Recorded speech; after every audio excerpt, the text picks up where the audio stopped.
Welcome all of you watching me right now. এই মুহূর্তে যারা আমাকে দেখছেন, যারা আমাকে শুনছেন, আপনাদের সকলকেই অনেক অনেক শুভেচ্ছা এবং স্বাগত। আমরা সকলেই জানি যে ইংলিশের প্রতিটি ওয়ার্ড, প্রতিটি শব্দকেই ট্র্যাডিশনাল ইংলিশ গ্রামার অনুযায়ী 8টি ক্যাটাগরিতে ভাগ করা হয়েছে এবং মডার্ন ইংলিশ গ্রামার অনুযায়ী 9টি ক্যাটাগরিতে ভাগ করা হয়েছে। কিন্তু আমাদেরকে অবশ্যই মনে রাখতে হবে যে ইংলিশের এই প্রতিটি ওয়ার্ড, এই প্রতিটি শব্দ এক বা একাধিক, একটি বা একের বেশি পার্টস অফ স্পিচ হিসেবে ব্যবহার হতে পারে কোনো বাক্যে বা কোনো সেন্টেন্সে। যাই হোক, এটি নিয়ে আজকে আমরা আলোচনা করব। আমরা উদাহরণস্বরূপ ফর এক্সাম্পল একটি ওয়ার্ড নিয়েছি, রাউন্ড। এই যে এই পার্টিকুলার ওয়ার্ড, এই বিশেষ ওয়ার্ডটি, এই বিশেষ শব্দটি এখানে 5টি সেন্টেন্সে এই একটি ওয়ার্ডকে আমরা ব্যবহার করেছি উদাহরণস্বরূপ। কিন্তু এই একটি ওয়ার্ড, এই পার্টিকুলার ওয়ার্ডটি এই 5টি সেন্টেন্সে, 5টি বাক্যে আলাদা আলাদা পার্টস অফ স্পিচ হিসেবে, ওয়ার্ড ক্লাস হিসেবে ব্যবহৃত হয়েছে। ফর এক্সাম্পল, প্রথম সেন্টেন্সটিতে we played well in the first round, আমরা প্রথম রাউন্ডে ভালো খেলেছিলাম। তো এই যে প্রথম সেন্টেন্সটি, প্রথম বাক্যটিতে এই রাউন্ড ওয়ার্ডটি এখানে নাউন হিসেবে ব্যবহার হয়েছে। সুতরাং এই ওয়ার্ডটি, এই পার্টিকুলার ওয়ার্ডটি এই প্রথম সেন্টেন্সটিতে নাউন।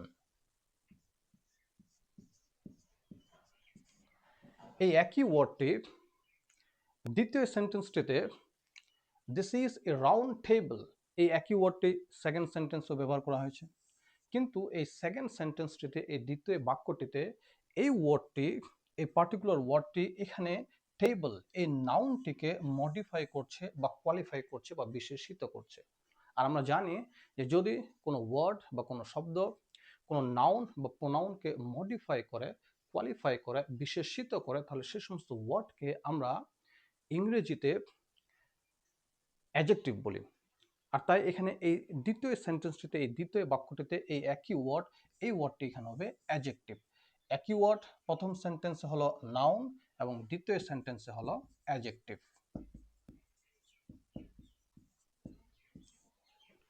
ওকে, আবার ওই সেম ওয়ার্ড তৃতীয় সেন্টেন্স কি লিখেছি, we round the temple silently, আমরা মন্দিরটি নীরবে প্রদক্ষিণ করি।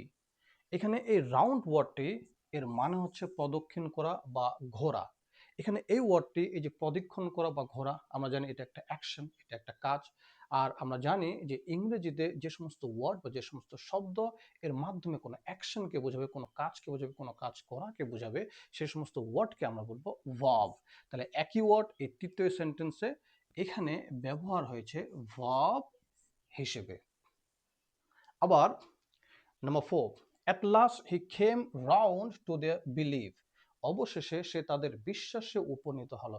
এখানে এই রাউন্ড ওয়ার্ডটি আমরা দেখতে পাচ্ছি স্পষ্ট, এই রাউন্ড ওয়ার্ডটি এই কেম, এই ওয়ার্ডটিকে মডিফাই করছে বা বিশেষিত করছে বা কোয়ালিফাই করছে।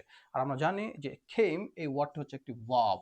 তাহলে এই রাউন্ড ওয়ার্ডটি একটি ভার্বকে মডিফাই করছে বা কোয়ালিফাই করছে বা বিশেষিত করছে। এবং আমরা জানি যে ইংরেজিতে যদি কোনো ওয়ার্ড কোনো ভার্বকে মডিফাই করে বা কোয়ালিফাই করে বা বিশেষিত করে, তাহলে সেই সমস্ত ওয়ার্ডকে আমরা বলবো অ্যাডভার্ব। তাহলে এই 4 নম্বর সেন্টেন্সটিতে এই একই ওয়ার্ড এখানে অ্যাডভার্ব হিসেবে ব্যবহৃত হয়েছে বা বসেছে। Next, number 5, the earth moves round the sun.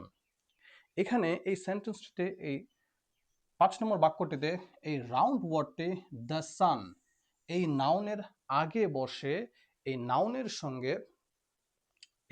সঙ্গে এই সেন্টেন্সের বাকি যে ওয়ার্ডগুলি, সেই ওয়ার্ডগুলির সম্পর্ককে বুঝিয়ে দিচ্ছে। The earth moves round the sun, পৃথিবী সূর্যের চারদিকে ঘুরে।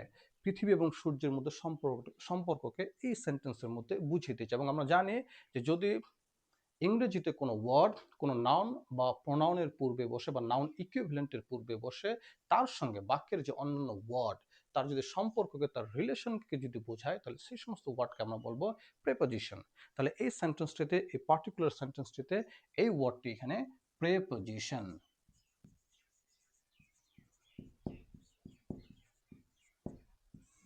তাহলে আমরা দেখতে পেলাম যে একটি ওয়ার্ড, একটি বিশেষ ওয়ার্ড, একটি পার্টিকুলার ওয়ার্ড এখানে 5টা সেন্টেন্সে ব্যবহার হয়েছে, তবে 5টা আলাদা আলাদা পার্টস অফ স্পিচ হিসেবে প্রথম বাক্যটিতে এই রাউন্ড ওয়ার্ডটি নাউন হিসেবে ব্যবহার হয়েছে, দ্বিতীয় বাক্যটিতে এই একই রাউন্ড ওয়ার্ড অ্যাডজেক্টিভ হিসেবে ব্যবহার হয়েছে, তৃতীয় সেন্টেন্সটিতে এই একই ওয়ার্ড ভার্ব হিসেবে ব্যবহার হয়েছে, চতুর্থ সেন্টেন্সটিতে এই একই ওয়ার্ড অ্যাডভার্ব হিসেবে ব্যবহার হয়েছে, আবার পঞ্চম সেন্টেন্সটিতে পঞ্চম বাক্যটিতে এই একই ওয়ার্ড প্রিপোজিশন হিসেবে ব্যবহৃত হয়েছে।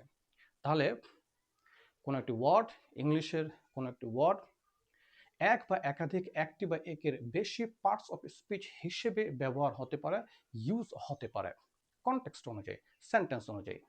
যাই হোক, আজকে এতটুকুই। ভিডিওটি ইনফরমেটিভ মনে হলে অবশ্যই ফলো করবেন এবং সেই সঙ্গে সঙ্গে ভিডিওটিকে অবশ্যই লাইক, কমেন্ট এবং শেয়ার করবেন। Good bye.